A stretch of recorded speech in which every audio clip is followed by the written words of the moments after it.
I found an old car battery sitting in a junkyard, and it ended up powering part of my home for free.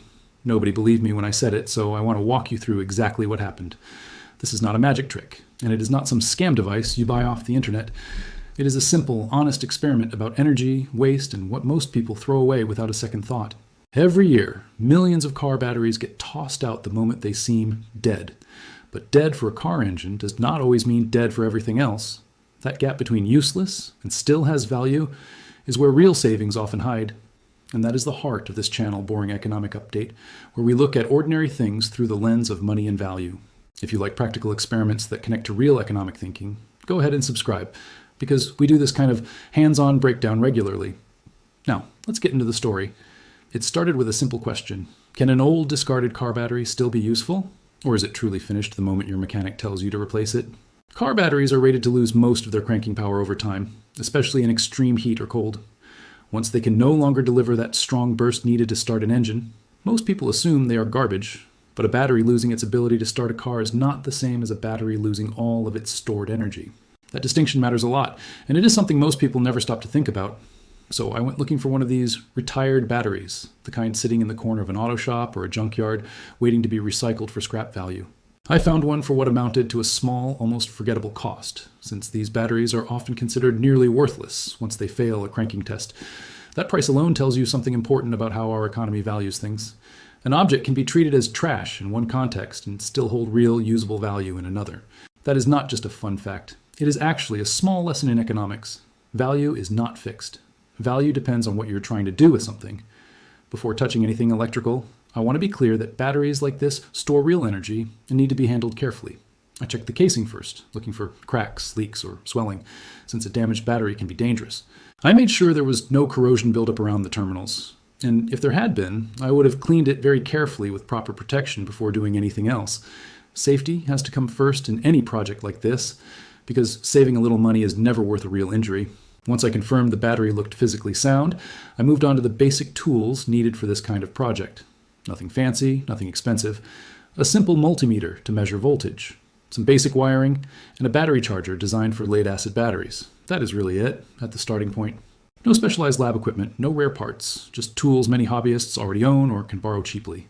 This matters economically too, because the barrier to trying something like this is genuinely low. You are not investing hundreds of dollars just to explore whether an idea works.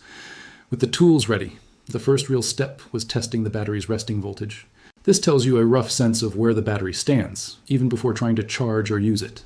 I was not expecting a strong number since this battery had already failed its job in a vehicle. But even a modest reading meant there was still some life left inside those internal cells, just not enough to reliably crank an engine anymore. That single number, even without getting too technical about it, was the first hint that this dead battery was not actually empty. It was simply dead for one very specific, demanding task, starting a car engine, while potentially still useful for gentler, steadier tasks. This is where the story becomes interesting from a broader perspective. Car engines need a short, powerful burst of energy, but many things around a home do not need that kind of burst at all. Small lights, certain electronics, and low-power devices often just need a slow, steady trickle of energy over time. So the plan began to take shape. Instead of asking, can this battery start a car? The real question became, can this battery power something small and steady around the house instead? That shift in the question is honestly the most important moment in this whole project. It's a mindset shift, not just a technical one. Before charging or connecting anything further, I planned out a very basic setup. Charge the battery slowly and safely using an appropriate charger. Monitor how it holds a charge over time. Then attempt to connect it, very carefully, to a small, low power load to see whether it could sustain something useful. The goal was never to power an entire house at once. That would be unrealistic, and frankly, a little dishonest to suggest. The real goal was smaller and more honest. Could this discarded piece of junk contribute even a small, meaningful amount of usable power? The kind that might run a light, charge a small device, or support a backup system in a modest way. As the charger connected and the battery began slowly pulling in energy, there was a quiet kind of anticipation in the room. Would the numbers rise steadily, showing real capacity still remaining inside those cells? Or would the charge level barely move, revealing that this battery truly had nothing left to give? That uncertainty was the whole point. This wasn't a scripted demonstration with a guaranteed outcome. It was a real test of whether worthless junk could still hold economic value if you looked at it the right way. The charger hummed quietly as the numbers on the display slowly climbed. At first, the movement was small, almost too small to trust, but over time the voltage reading kept inching upward, and that alone was a good sign. It meant the internal cells were still capable of accepting and holding a charge, even after being labeled useless by a car's electrical system. After letting it charge for a good stretch of time, I disconnected the charger and let the battery rest for a bit.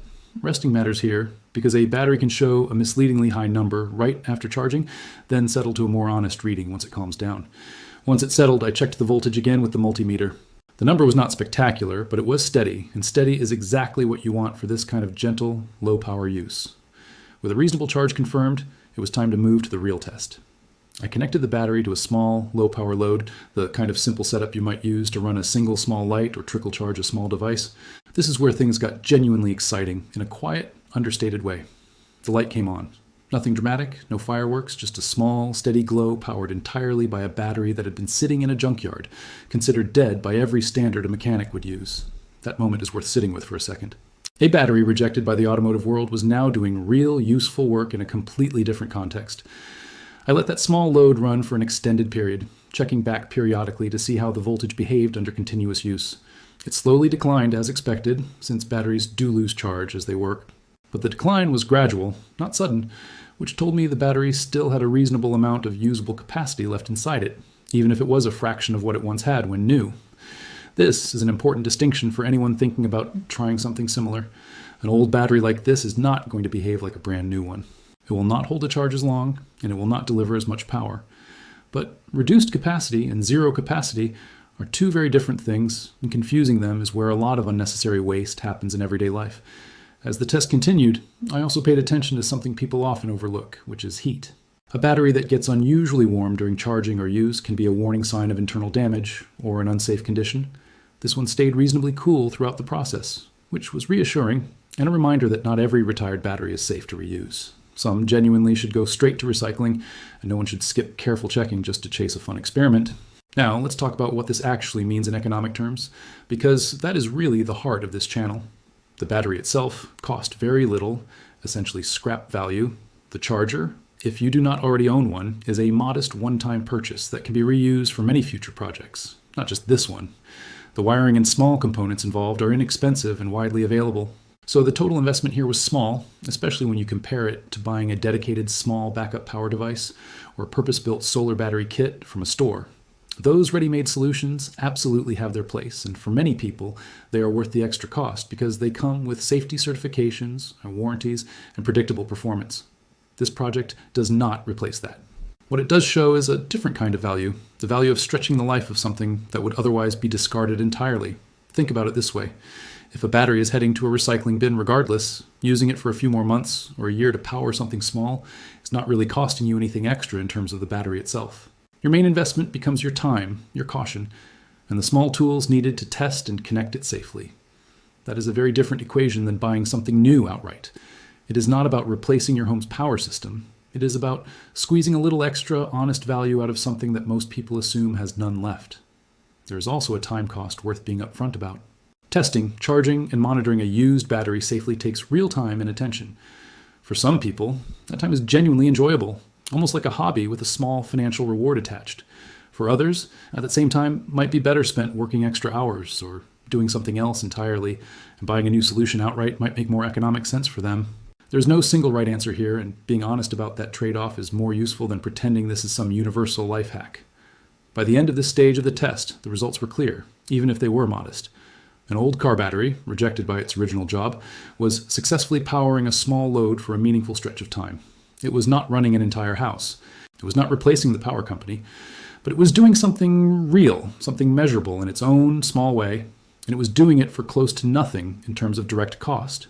That result on its own is worth pausing on, because it quietly challenges how quickly we label things as worthless once they can no longer do their original job. So what did this experiment actually prove once the glow of that small light stopped feeling like a novelty and started feeling like data? It proved something simple, but easy to forget in a world built around constant upgrades and replacements. Failed does not always mean finished. A car battery fails one very specific, demanding job, and the entire system around it is built to discard it the moment that job can no longer be done reliably. But that same battery can still hold real, usable energy for gentler tasks, if someone is willing to test it carefully instead of assuming the worst. That is a small idea, but it has bigger implications once you start looking around your own home. How many things do we throw away? Not because they have truly reached zero value, but because they have reached zero value for one narrow purpose. Old phone batteries, worn-out power tools, half-broken electronics. Some of these truly are done, and trying to save them would waste more time and money than it's worth. But some of them, like this old car battery, still have a second life hiding inside them if you know how to look. Now, let's be honest about the limits here, because that honesty is really the whole point of this channel. This project did not power a house. It did not replace an electric bill in any meaningful way. It powered something small for a limited time, using a battery that will eventually need replacing again, probably sooner than a new one would. Anyone who tells you an old car battery alone can meaningfully offset a home's real energy. Costs is stretching the truth, and stretching the truth is exactly what this channel tries to avoid. So where is the real value if it is not in big dramatic savings? The real value is in three quieter places. First, there's the direct cost angle. You take something that was essentially heading to the scrap pile anyway, and you extract a little more use out of it before it goes. That is close to free value, since the alternative use of that battery was simply being recycled for scrap. Second, there's the learning angle, which is easy to underestimate. Understanding how batteries actually behave, how to test them safely, how to read basic voltage numbers, that knowledge carries forward into other projects, other decisions, even decisions about buying batteries or backup power systems in the future.